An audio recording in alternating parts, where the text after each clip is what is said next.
हाँ जी दोस्तों, आपका स्वागत है engineering and job Thakur ji classes में। तो आज मैं जो आपके लिए जॉब लेके आया हूँ वो एक इंडियन नेवी से जॉब है, जो कि आपका इंडियन कोस्ट गार्ड के जॉब है, जो कि मिनिस्ट्री ऑफ डिफेंस के अंतर्गत आता है। और ये गवर्नमेंट ऑर्गेनाइजेशन है, जैसा कि आप तो सब जानते ही हैं ये। और इसमें जो वैकेंसी आई है वो नेविक जनरल ड्यूटी आ रखी है, और नेविक के लिए डोमेस्टिक ब्रांच एंड यांत्रिक ब्रांच जो होता है उसके लिए आवेदन करने के लिए आ रखी है। तो एप्लीकेशन जो है वो विल बी एक्सेप्टेड ऑनलाइन। तो एप्लीकेशन पूर्णतः ऑनलाइन रखा गया है, और जो ये स्टार्टिंग डेट है वो 2 जुलाई से स्टार्ट होगा, और आपका 16 जुलाई को लास्ट डेट है। तो इसको देखते ही इसके बारे में जानकारी लेते हैं, और ज़रूर इसको भरिए, क्योंकि एक डिफेंस का हिस्सा होना और एक नेवी का हिस्सा होना एक खुद में एक बहुत बड़ी गर्व की बात है। अगर ये सारी चीज़ें क्वालिफ़िकेशन आपसे मैच होती है और आप इसके काबिल हैं तो आप बिल्कुल इसको ज्वाइन कीजिए। चलिए हम आगे इसके क्वालिफ़िकेशंस, एग्ज़ाम पैटर्न और एज कैटेगरी वगैरह जो इम्पोर्टेंट चीज़ें हैं वो मैं आपको बता देता हूँ। और इससे पहले मैं आपको बताऊं, इससे पहले आप अगर चैनल पर न्यू आए हैं तो इसे सब्सक्राइब लाइक कर लें, और बेल आइकन भी प्रेस कर लें, जिससे आपके पास नोटिफिकेशंस पहले पहुंचे। चलिए, और दोस्तों से भी शेयर कर दीजिएगा, क्योंकि किसी को भी ज़रूरत हो तो आपकी थोड़ी सी भी मदद उनके लिए लाभदायक हो सकती है। चलिए हम आगे चलते हैं। अगर हम एलिजिबिलिटी की बात करें तो एप्लीकेशन जो है वो ऑनलाइन है, और मेल इंडियन के सिटीजन्स जो हैं वो इसके लिए आवेदन कर सकते हैं। पोस्ट का नाम मैंने आपको बता ही दिया है, जनरल ड्यूटी और डोमेस्टिक ब्रांच वगैरह, और यांत्रिक होगा, जो कि इंडियन कोस्ट गार्ड से आ रखी है। अब हम आगे चलते हैं और एजुकेशन क्वालिफ़िकेशन की बात कर लेते हैं। तो देखिए, जनरल ड्यूटी के लिए +2 चाहिए होता है। मैथ्स और फिज़िक्स हमारी इक्वेशंस क्वालिफ़िकेशंस में ऐड ऑन होनी चाहिए, और हम किसी भी मान्यता प्राप्त बोर्ड से होने चाहिए। चलिए, तो हम आगे चलते हैं और बात करते हैं डोमेस्टिक ब्रांच की। तो इसमें 10th पास होना ज़रूरी है, और इक्विवेलेंट मतलब एजुकेशन बोर्ड रिकॉग्नाइज होना चाहिए, counselling board of school educations. अब अगर हम यांत्रिक की बात करें तो इसमें 10th पास होना अनिवार्य है। उसके साथ आपके पास डिप्लोमा, जो कि इस रिलीवेंट स्ट्रीम में होना ज़रूरी है, जैसे कि electrical, mechanical, electrical, mechanical, electronic, telecommunications, radio, power, जो कि हमारा इंजीनियरिंग का ब्रांच होता है, जो कि ड्यूरेशंस 3 और 4 इयर्स, और जो कि हमारा अप्रूव्ड होना चाहिए AICT से। AICT यानी all India counselling of technical education से मान्यता प्राप्त होना चाहिए। चलिए हम आगे बात करते हैं।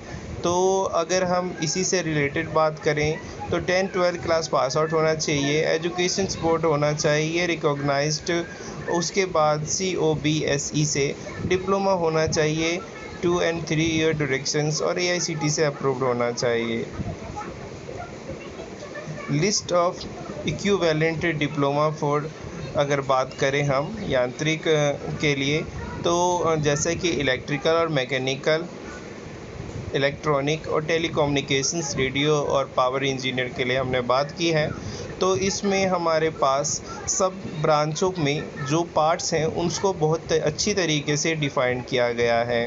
तो देख लीजिए, इलेक्ट्रिकल इंजीनियर, मैकेनिकल इंजीनियर्स और इलेक्ट्रॉनिक और टेलीकम्युनिकेशंस के लिए इसमें डिपार्टमेंट्स ऐसे दे रखा है। जैसे कि मैं बात करूं मैकेनिकल के लिए, तो मरीन इंजीनियर्स जो है mechanical engineer productions, mechanical engineer automobiles, mechanical engineer rater and air conditions, mechanical engineer in repairs and maintenance, productions engineer, तो शिप बिल्डिंग्स इंजीनियर्स। तो आप इसको देख लीजिएगा, इसमें आप अपनी ब्रांच को फाइंड आउट कर लीजिएगा। मेन ब्रांचें हैं तो बहुत अच्छी है।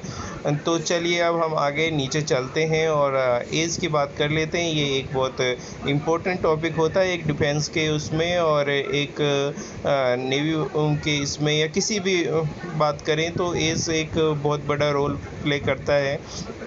तो जहां हम बात करें जनरल वालों के लिए, तो मिनिमम एज जो है वो 18 होना चाहिए, मैक्सिमम एज 22 ईयर होना चाहिए। और अगर हम बात करें यहाँ पे, तो देखिए यहाँ पे साफ साफ लिखा गया है और मेंशन किया गया है आंतरिक के लिए, यहाँ पे 1 फरवरी 2000 से लेकर 31 जन 2004 के बीच में होना चाहिए इंक्लूडिंग। तो ये देखिए, अब चलिए हम आगे देख लेते हैं। एज हमारी बात हो चुकी है। यहाँ पे अगर हम वैकेंसी की और नंबर ऑफ़ वैकेंसी की बात करें, तो जनरल ड्यूटीज़ के लिए और हमारे अनरिजर्व कैटेगरी के लिए बात करें तो 108 है, ईडब्ल्यूएस के लिए 26 है, ओबीसी के लिए 67 है, एसटी के लिए 19 है और एससी के लिए 14 है। टोटल आपका जो है 260 पोस्ट है जो कि जनरल ड्यूटी के लिए है। डोमेस्टिक ब्रांच की बात करें तो 23 हैं जो जनरल हैं, ईडब्ल्यूएस 5 हैं, ओबीसी 17 है, एसटी 2 है, एससी 3 है और टोटल पोस्ट जो है 15 है। तो आप भी इसको देख लीजिएगा और पोस्ट अपने हिसाब से और जिसमें आप आवेदन करें उसको चुन लीजिएगा। चलिए हम नीचे बात करते हैं सिलेक्शन प्रोसेस की। तो सिलेक्शन प्रोसेस जो है वो स्टेज 1, 2 और 3 होगा और 4 होगा। तो मैं आपको चलिए जल्दी से बता देता हूँ। जो स्टेज 1 है वो रिटन एग्ज़ाम बेस होगा, ठीक है। तो आप इसको गौर से देख लीजिएगा और जान लीजिएगा।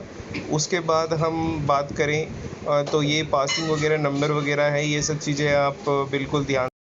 अब अगर हम बात करें स्टेज 2 की, तो वो जो है वो based on performance in the computer based online exam होगा।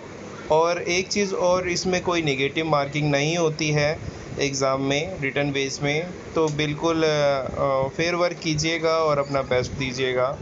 तो चलिए अब हम आगे चलते हैं और इसके बारे में आप देख लीजिएगा। और फिटनेस जो है आपकी, जो फिज़िकल फिटनेस है वो भी आपकी होनी चाहिए। जैसे कि 1.6 किलोमीटर्स रन होना चाहिए, रनिंग के लिए है, 20 स्क्वाट्स हैं और 10 पुशअप्स हैं। तो ये सारी चीज़ें आपकी फ़िज़िकल। उसके बाद आपकी डॉक्यूमेंट वेरिफिकेशंस की बात आ जाती है, जो कि डिप्लोमा, 10th 12th वगैरह, आपकी मार्केट वेरिफिकेशंस वगैरह होगी। उसके बाद स्टेज 3 में आपका जो है वो 1 और 2 को चेक करते हुए आपका 3 में जो है आपका मेडिकल वगैरह का प्रोसीजर होता है, जो कि INS चिकित्सा जो है वो उनके अंतर्गत ही आता है। तो ये अपनी मेडिकल जो इनका डिपार्टमेंट है उसके अंदर आपका मेडिकल चेकअप करवाएंगे। चलिए बाकी चीज़ें जो है आप देख लीजिएगा, पढ़ लीजिएगा, काफ़ी अच्छा ऑर्गेनाइजेशंस है। अगर आपको अच्छा लगा तो आप इसको ज़रूर पढ़िएगा। मैं नोटिफिकेशन आपको डिस्क्रिप्शन बॉक्स में दे दूँगा और बिल्कुल अच्छे से पढ़ने के बाद ही आप आगे स्टेप कीजिएगा, ठीक है। और मैं कहता हूँ कि इसको पढ़ लीजिएगा बिल्कुल। चलिए आपका धन्यवाद और आपका दिन मंगलमय शुभ रहे।